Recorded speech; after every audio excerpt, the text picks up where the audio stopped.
tembak dengan TNI di Bandara Sinak Puncak, satu warga kena rekoset. Kelompok KKB melakukan penyerangan terhadap pos TNI di Bandara Sinak, Kabupaten Puncak, Papua Tengah.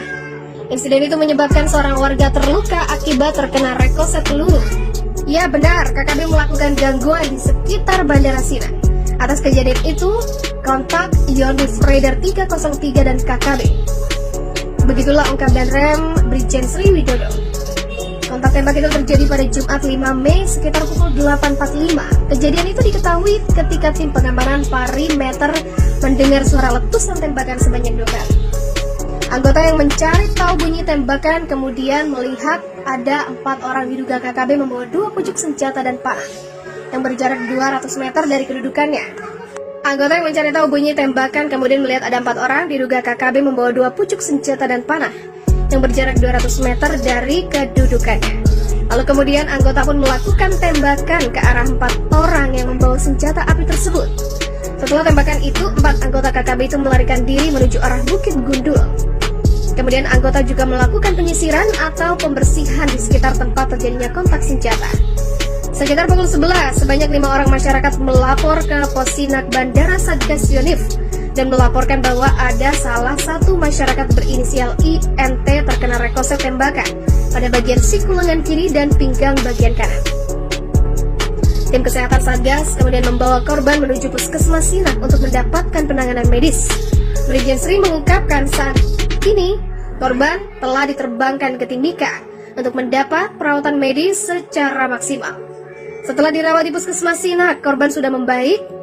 Kini informasinya korban sudah diterbangkan ke Timika. Saya akan minta bom sama TNI. Saya bom sendiri semua. Amarah Susi Pujiastuti sang pemilik Susi Air tidak terbendung kala membicarakan penyanderaan pilotnya Kapten Philip Mark Martins oleh kelompok KKB Papua. Susi mengungkapkan kekecewaannya itu saat bertelepon dengan Karel Phil Erari, tokoh gereja di Papua. Kumparan mendapatkan percakapan pada Jumat 5 Mei. Saya marah. Kalau Pak Bishop tanya saya mau apa ya? Kalau saya suruh menyelamatkan pilot saya sendiri ya, saya kan minta bom sama TNI. Saya bom semua sendiri. Saya marah. Begitulah kata Susi. Susi tak habis pikir kenapa KKB malah membantai pasukan TNI yang datang untuk mengevakuasi Philip yang disandra KKB Papua.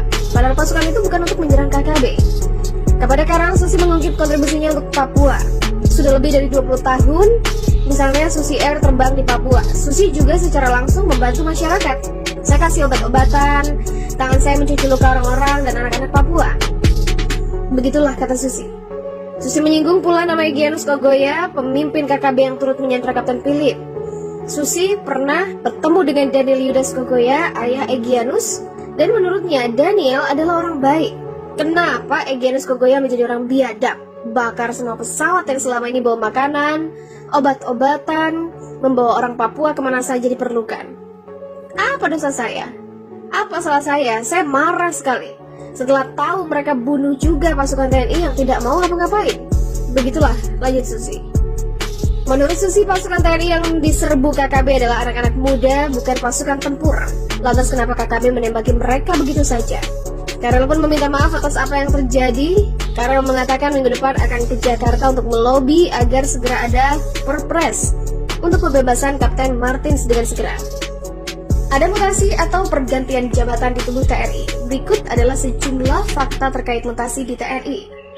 Panglima TNI Laksmana Yudo Margono menekan keputusan Panglima TNI nomor Kep B426-4/2023. Keputusan untuk memutasi para perwira TNI ini diteken Yudo pada 27 April 2023 lalu.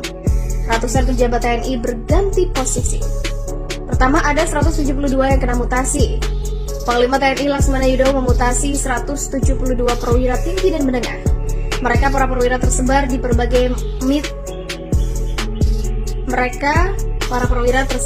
berbagai matra, yakni AD, AL, dan AU. Kedua Pangkogap Wilhan III diganti. Pangkogap Wilhan III yang tadinya dijabat Letjen TNI Inyoman Cantiasa kini diserahkan ke Maijen TNI Agus Suhardi yang sebelumnya menjabat sebagai Asops Panglima TNI. Sementara Inyoman Cantiasa kini ditugaskan sebagai Kosahlis Kasa. Ketiga, dan Puspom diganti. Yudo juga mengganti Komandan Pusat Polisi Militer TNI yang sebelumnya dijabat Laksda TNI Edwin.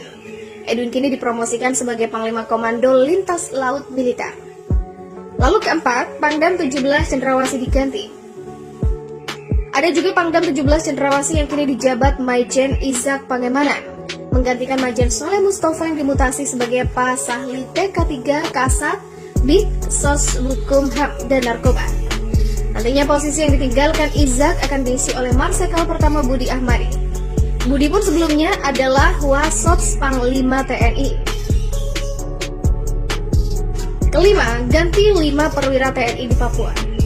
5 perwira tinggi TNI di wilayah Papua diganti, yakni Panglima Komando Gabungan Wilayah Pertahanan 3, Pangdam 17 Cendrawasih, Kas Kogab Wilhan 3, Pangko Armada 3 hingga Danrem 172 Praja Wirayuda.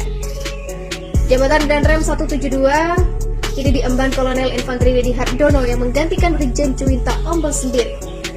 Pangko Gabwilhan 3 yang sebelumnya dijabat Lejen TNI Inyoman Cantiasa kini diserahkan ke Majen TNI Agus Suhardi yang tadinya menjabat Asops Panglima TNI. Sementara Inyoman Cantiasa kini ditugaskan sebagai Korsahli Kasat. Sementara Kodam 17 Cendrawasih merupakan komando kewilayahan pertahanan yang meliputi Provinsi Papua Tengah, Papua Pegunungan, dan Papua Selatan. Begitupun dengan Koarmada 3. Komando ini bermarkas di distrik Salawati, Sorong, Papua Barat Daya. Keenam, X pengawal Jokowi jadi Danrem di Bogor. Mantan pengawal Presiden Joko Widodo, Kolonel Infanteri Anan Nur Rahman, menjadi salah satu yang dimutasi. Anan dimutasi dari Danrem 074 Waras Pratama menjadi Danrem 061 Surya Kencana. Anan menggantikan Brigjen